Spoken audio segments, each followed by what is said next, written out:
from our 7 Tasmania studios. Your nightly news with Kim Miller begins now. How a man has been charged following an alleged stabbing and car ramming in Rugby last night. He's accused of blasting his vehicle through a residential fence and into 2 people on Tollard Drive. Officers also allege he stabbed one of the 2 occupants in the arm when they tried to get into the car. The man fronted court today. Police say they're investigating the matter and are calling on anyone with information to come forward. Well, the desperate search is continuing on the River Derwent for a man missing after his boat washed ashore yesterday.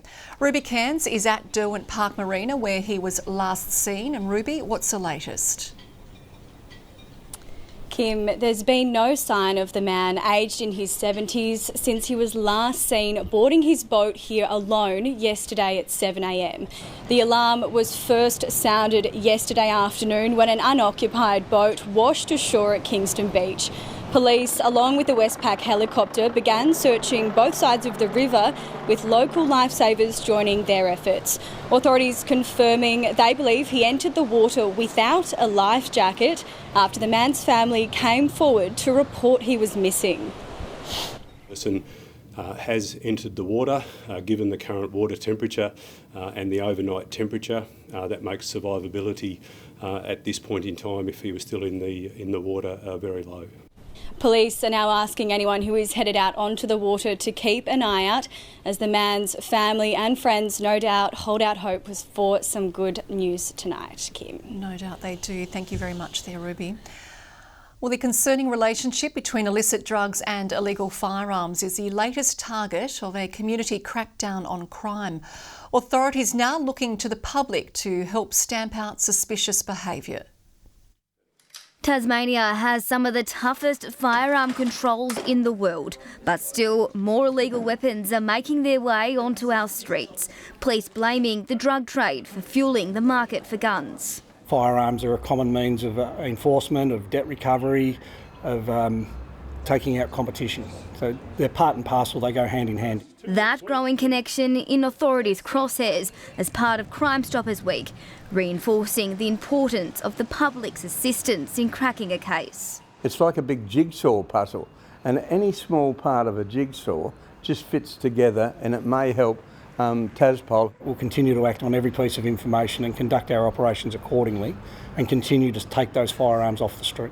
In July, 31 firearms were seized in the north alone, and just this week, a loaded pistol was found in a car at a busy shopping centre. They're at a level that is of a concern. If there's one illicit firearm out there, that's one too many, and that poses a risk to the community. Concerned community members reassured their tip-offs will remain anonymous. There is no problem with being identified.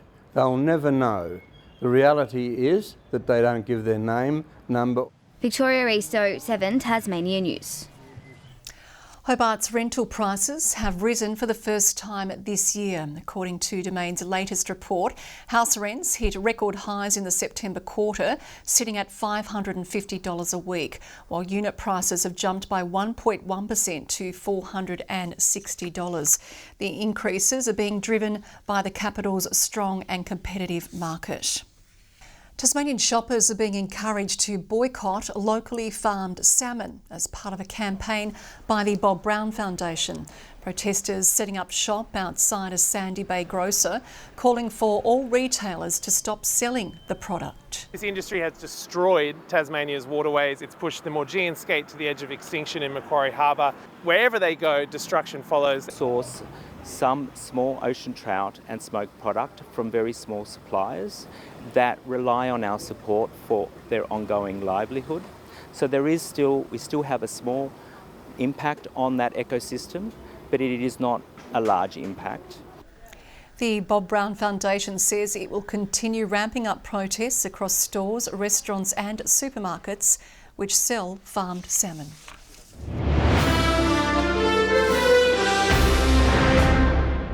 A new building plan is set to offer 40 beds for women fleeing domestic violence and unsafe situations.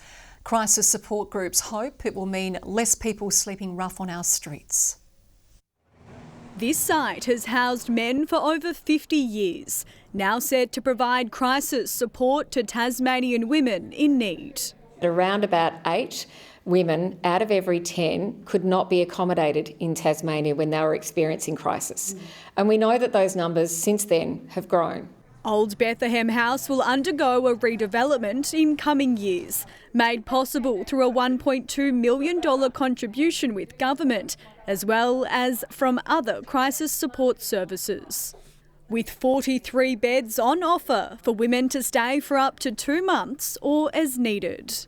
It'll have a new lease of life, and we're very welcoming of doing things in a new way. And it couldn't come soon enough, with a national spike in the number of women presenting for assistance after falling victim to domestic and family violence, all while our state grapples with a housing crisis. We'll be able to provide some of those supports to help people who really need the time and care that it takes.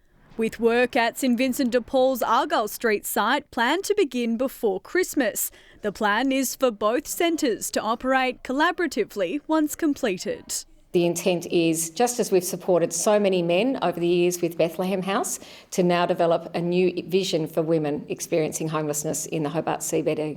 Ruby Cairns, 7 Tasmania News. Shambroad, the company behind a plan to build a $65 million hotel in Kangaroo Bay, has lodged a new major projects proposal after the first one was rejected by the state government. If accepted, an independent panel will assess whether the plans meet requirements for the land. It involves 443 ongoing and permanent jobs in tourism and hospitality, another 100 jobs for the 18 to 24 months of construction. Clarence Mayor Brendan Blomley reaffirming a position against the project at a meeting on Monday, saying it shouldn't qualify as major. A decision will be made by the Planning Minister within a fortnight. The Tasmanian musician is gearing up to conquer Canunny Mount Wellington next month by pushing his piano to the pinnacle. The event holding extra weight, aiming to increase mental health awareness and raise funds for a local charity. Striking a note for mental health.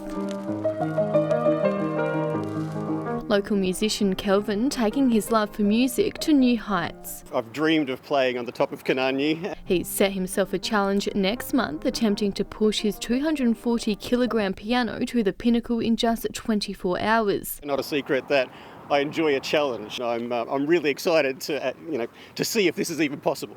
The mammoth task all for a good cause, aiming to represent the weight and struggles often felt by those experiencing mental health situations. A visual, vivid metaphor of just the uphill struggles that many face. It's hoped Kelvin's cause will drum up $40,000 for local charity Speak Up, Stay Chatty. We are really fortunate to be the recipient of not only the dollars but the awareness generated through it. Allowing them to continue their mission, encouraging Tasmanians to have conversations about mental health. The hearts that he'll touch, the people that he'll engage with about what he's doing, and that's just as I said, really important and part of the journey. Preparation for the event has been a long journey requiring months of training. My training has given me a whole nother level of respect for this wonderful mountain. There's no blueprint for how you push a piano up a 1,200 metre mountain, so I guess we've loosely based things around a marathon training program. And Kelvin knows it won't be an easy mountain to conquer. Terror, I guess, wells up inside of me would be the thing to say.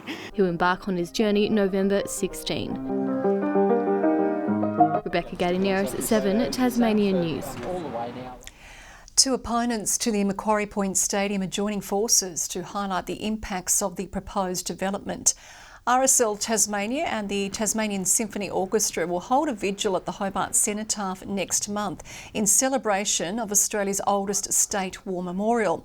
While they insist the free event isn't political, both groups have voiced concerns over current stadium plans. It's just a chance to stand and stare and listen and enjoy this glorious sight, the vista which currently stands in front of you. We have one shot to protect this site, its solemnity and the immense cultural significance of it. We've got one shot at protecting the State Concert Hall and the TSO operations. The Hobart Cenotaph Vigil will feature performances by TSO musicians and is being held on November 10. Well, Tasmania's Leatherwood honey is poised to take on the world with a new global marketing campaign spruiking the unique blend. The honey already has a buzz about it by those in the know, but the strategy to make it more visible is just beginning. Produced from Tasmania's rainforests, Leatherwood honey is about to be catapulted further onto the world stage, with its unique flavour sourced from trees found only on the pristine West Coast. The product is already exported to a number of countries. We've sent our Tasmanian leatherwood all over the world. The furthest I've sent is the Mauritius Island in Africa. Exports now expected to be supercharged, with the state government investing $150,000 to promote Leatherwood honey as a world-class product. The Beekeepers Association devising a marketing strategy to help build awareness around the honey to new international markets. Because it's so different. It's the only honey of that type in the whole world, and it only comes from our beautiful rainforests in our World Heritage areas. For just 8 to 10 weeks each year, the leatherwood flowers produce a nectar which the bees gather to fill their hives.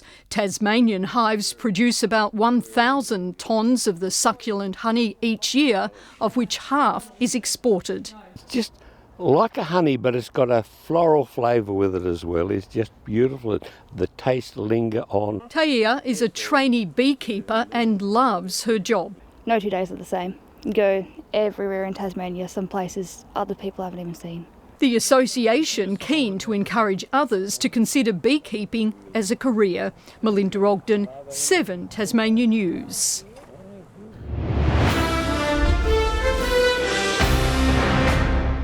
As the Tigers WNCL team heads to South Australia, there's an injury cloud hanging over 2 stars. Lizelle Lee seems like she'll miss the next 2 matches, nursing a back injury picked up in the season opener. Tabitha Saville is also still under concussion protocols after copping a nasty bouncer in that same game.